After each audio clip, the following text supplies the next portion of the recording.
Ümit üzme aziz halkım, ümit üzme ey ana yurt. Biz atlandık bu küreşke, o yıl taştek uyuşu. Allah verse bu nusretni, bizgilerimiz sep bulup, zalimlarni yığlatgudek, Uğuz gibi küçlük bulup, lepildeydi asminında,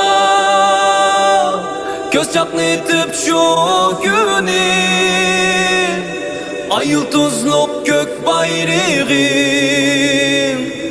ey ana makam.